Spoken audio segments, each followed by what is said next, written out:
Добрый вечер. В эфире информационный выпуск Амшикшара. Ситуация с заболеваемостью сезонным гриппом в нашей стране по-прежнему в центре внимания и беспокоит всех граждан. Но для введения в Абхазии карантина и объявления эпидемиологической ситуации нет никаких оснований, считает главный санитарный врач республики Людмила Скорик. Общереспубликанский карантин можно вводить только в том случае, если число заболевших составит 25% от численности всего населения. Ирина Аршба продолжит тему. Государственная эпидемиологическая служба Абхазии ежедневно с 10 января отслеживает ситуацию с заболеваемостью сезонным гриппом. И по словам главного санитарного врача Людмилы Скорик, нет никаких оснований говорить об эпидемии. На сегодняшнее число все в рамках сезонной заболеваемости, которая наблюдается ежегодно. Никакого эпидпорога заболеваемости не достигнуто. По обращаемости в лечебные учреждения нашей республики все в рамках допустимых заболеваний. По словам специалистов, так называемый свиной грипп практически ничем не отличается от обычного сезонного вирусного гриппа. Главное его отличие – высокая контактность. Поэтому важно сразу же изолировать заболевшего как минимум на 10 дней, организовать больному постельный режим и лечение. Свиной грипп лечится так же, как и все другие виды вирусных инфекций. Специалисты призывают не поддаваться панике и следовать назначениям врача. Вот этот ажиотаж в республике, что вот именно свиной грипп, и что вот это так страшно, так это серьезно. Значит, хочу нацелить, что любое гриппоподобное заболевание лечится однозначно. Единственное, чем опасен свиной грипп, это своими осложнениями. Так вот, лабораторный анализ делаем лишь только для врача, чтобы врач четко знал, что к этому пациенту нужно обратить больше внимания. Почему? Потому что родителям надо сказать, что это заболевание опасно своими осложнениями. Чтобы этого ребенка четко провели полный курс лечения, четко выдержали дома, чтобы он не на третий день после спада температуры побежал, извините меня, гулять и общаться со своими сверстниками. Это минимально 10 дней, и ребенок должен находиться в изолированном состоянии. Большинство среди заболевших гриппоподобными, как говорят врачи, инфекциями, то есть ОРВИ, ОРЗ и другими, это дети. В детских садах и школах Абхазии заметно снизилась посещаемость. Кроме того, многие родители из страха, что их ребенок заболеет, не пускают детей в учебное заведение. Некоторые детские сады Сухума уже закрыты на карантин. Как сообщил министр образования и науки Адгур Кокоба, в школах Гульрипского района, а также в нескольких школах Сухума и Пицунды более 20% детей не посещают занятия. Сейчас выясняются причины их отсутствия. Министерством здравоохранения дано поручение соответствующим органам, районным отделам эпидемстанций, и они по каждым школам сейчас проверяют отсутствие, связано с болезнью детей, или это просто для профилактики родители не пускают их в школу. Надеюсь, что и не придется нам объявлять карантин, так как обращающих в лечебные заведения детей немного. Мы практически каждый час созваниваемся или встречаемся с министром здравоохранения. И вот когда они уже проверят ситуацию, вот по результатам уже будем принимать решения. Как отметил Адгур Кокоба, специалисты Минздрава в течение нескольких дней будут изучать ситуацию. Что касается карантина, то его объявят, если количество заболевших детей превысит 20% порог. Правда, в этом случае учебный год будет продлен. Ирина Аршба, Ильдар Дамиров, Абхазское телевидение. Постановлением Кабинета министров Республики Абхазия с 4 февраля установлены максимальные предельные розничные цены на хлеб формовой штучный, изготавливаемый из пшеничной муки высшего, первого и второго сортов. История вопроса в материале Алики Трапш. С 4 февраля цена на хлеб в Абхазии поднялась на 3 рубля. Так, булка хлеба из пшеничной муки высшего сорта теперь будет стоить 24 рубля. Из муки первого сорта 23 рубля. А булка хлеба из пшеничной муки второго сорта 22 рубля. Максимальные и предельные розничные цены на хлеб установлены Кабинетом министров республики. Новость о повышении цены на хлеб покупатели восприняли по-разному. Одни принимают ее, исходя из роста цен на продукты питания. Другие же говорят, что дороговато. Дороговато, конечно. Что делать? Сколько? 24. Ну, подняли. Что делать? Люди тоже покупают там. Мука же тоже дорогое покупают. Поэтому цену хлеба тоже подняли. Что делать? Кушать надо. Хлеб недорого. Остальное все дорого. Для населения, естественно, для пенсионеров, естественно, очень тяжело. Тем более заработок сейчас очень тяжело, зарплата очень низкая, и пенсия, люди жалуются, естественно, тяжело. В Абхазии производятся различные виды хлебобулочных изделий, но самым востребованным считается хлеб из муки первого и второго сортов. Увеличение стоимости на хлеб стало не случайным. Более месяца назад гильдия хлебопекарей Абхазии, куда входят 15 крупных предприятий страны, обратилась в Министерство экономики с просьбой повысить цену на хлеб в связи с повышением стоимости ее компонентов – муки, масла и дрожжей. Основное сырье – это мука высшего сорта. За последние полугодие цена поднялась процентов на 50. В связи с этим мы вынуждены поднять цену на хлеб. Мы запрашивали 26-27 рублей. Правительство пошло навстречу и нам, и заботилось о населении. Нашли золотую середину, подняли цену на хлеб до 24 рублей. Причиной повышения цены на муку в России стал невысокий урожай пшеницы в этом сезоне, вследствие чего повысились цены и на перевозку муки к нам в республику. Кроме того, ценообразование на хлеб зависит и от общезаводских расходов, куда входит стоимость горюче-смазочных материалов, а это уже дополнительные расходы. Печь хлеб себе в убыток пекари не могут. Вот почему они обратились с подобным предложением в правительство.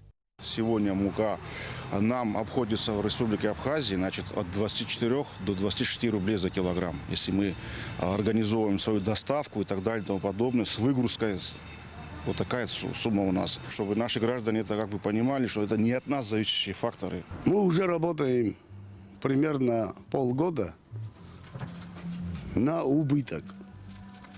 На убыток почему? Потому что цена, как вы все знаете, на бензин было 32 рубля.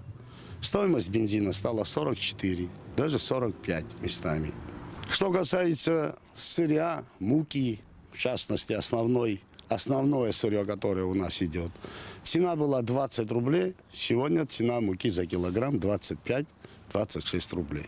И вот если составить калькуляцию, все затраты на одну булку хлеба, то хлеб становится 20 рублей убыточным. Министерство экономики Абхазии – уполномоченный орган государственного управления в области государственного регулирования цен.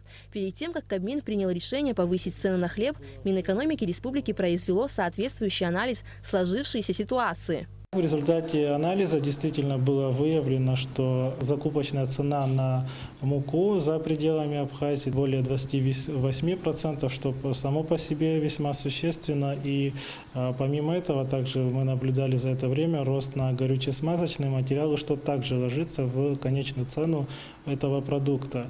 В то же время Министерством экономики были предприняты и другого рода действия, связанные с тем, чтобы не допустить рост цен, по крайней мере, чтобы этот рост был приемлем. И нами был подготовлен проект постановления правительства, согласно которому были существенно увеличены ввозные таможенные пошлины на хлеб не абхазского производства. Пошлины на импортируемые хлебобулочные изделия на территории Абхазии теперь составляют 10% от стоимости товара.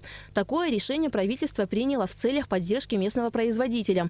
Помимо этого, Кабинет министров Абхазии установил предельную оптовую торговую наценку на муку пшеничную, исчисляемую относительно ее таможенной стоимости при ввозе в республику в размере 15%. Аля Катрапша, Степан Мартиросян, Аляс Курсая, Анатолий Маланья. Абхазское телевидение.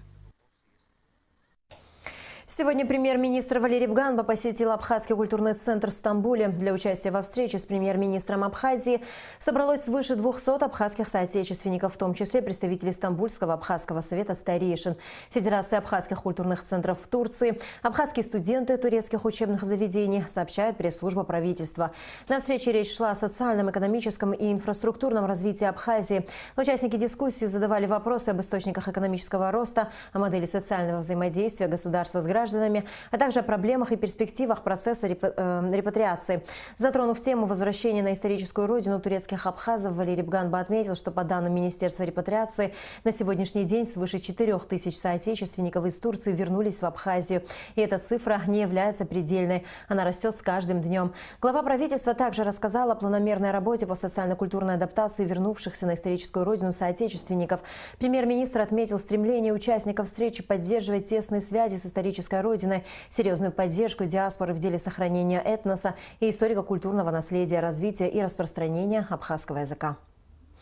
Ежегодно 4 февраля по всему миру отмечается День борьбы против рака. Мировая медицина не стоит на месте, но по-прежнему врачи говорят, что самыми эффективными мерами по профилактике онкологических заболеваний являются отказ от курения, правильное питание и физическая активность. Какова статистика заболеваемости в нашей стране и можно ли спастись от рака? Об этом в материале наших корреспондентов. «Я есть, я буду» – такой девиз получил День борьбы против рака в этом году, призывающий каждого помнить о том, что онкологический диагноз не является приговором. Однако победить человеку эту болезнь в одиночку не под силу. Нужна не только медицинская, но и психологическая помощь, поддержка общества.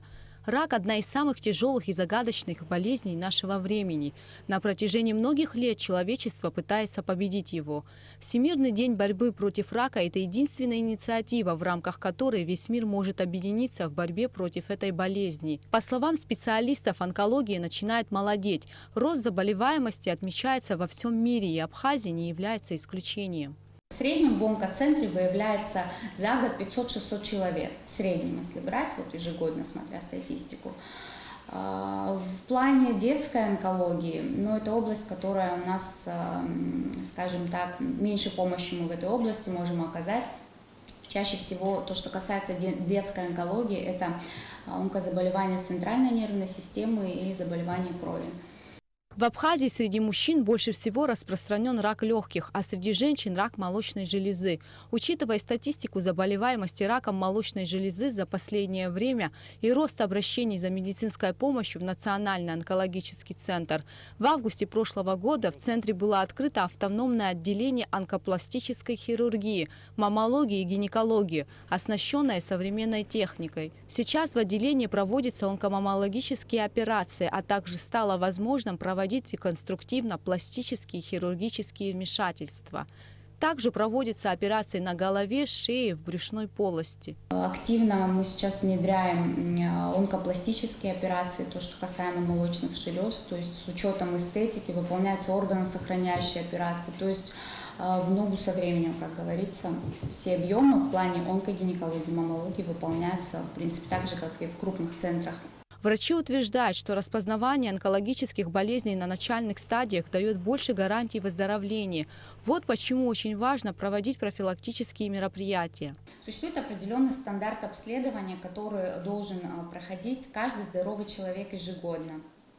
Это касается рентген легких, каждый здоровый человек должен проводить в год 1 раз. Ультразвуковое исследование органов малого таза, брюшной полости, молочных желез. После 40-50 лет каждая женщина должна проходить маммографическое исследование, рентгеномаммографическое. Для категории пациентов после 50 лет 2-3 года раз должно проводиться исследование кишечника, колоноскопия, ФГДС.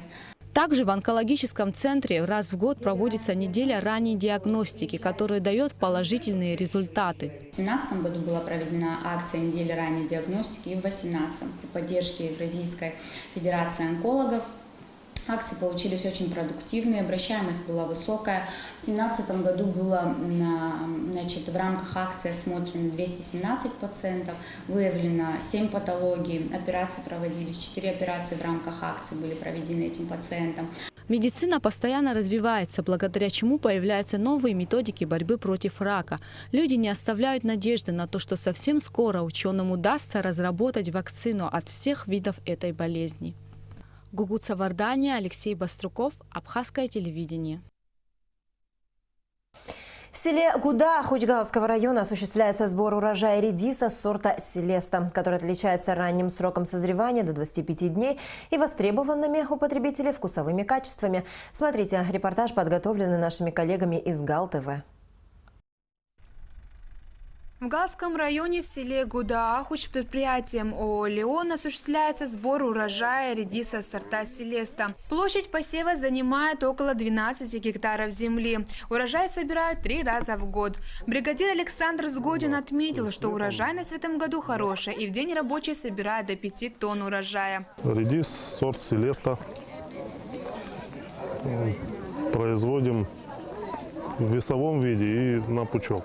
Вот стараемся производить полезное для людей. Качество зимой как бы похуже, чем весной. Количество порядка 2-3 тонн с гектара.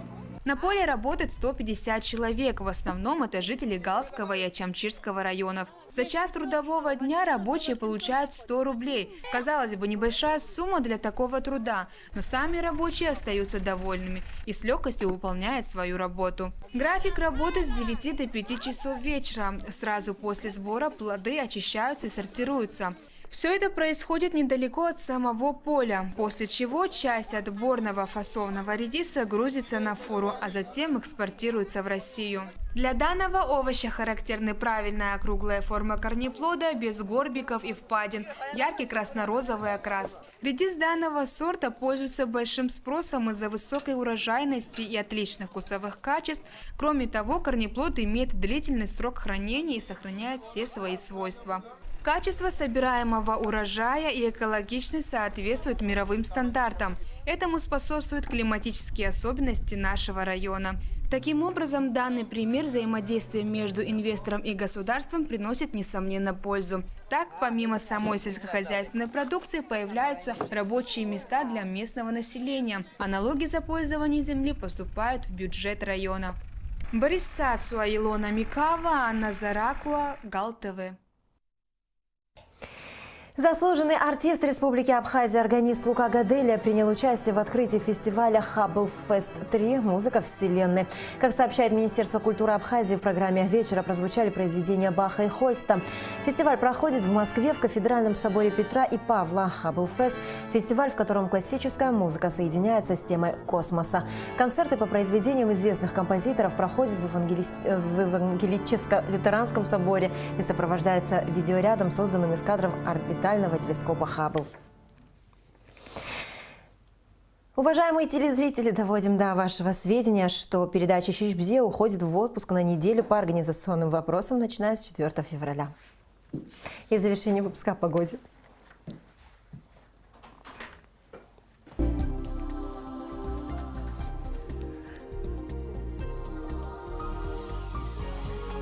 По сообщению Гидрометцентра, завтра в Абхазии ожидается ясная погода, 4-9 градусов, ночью, днем 12-17.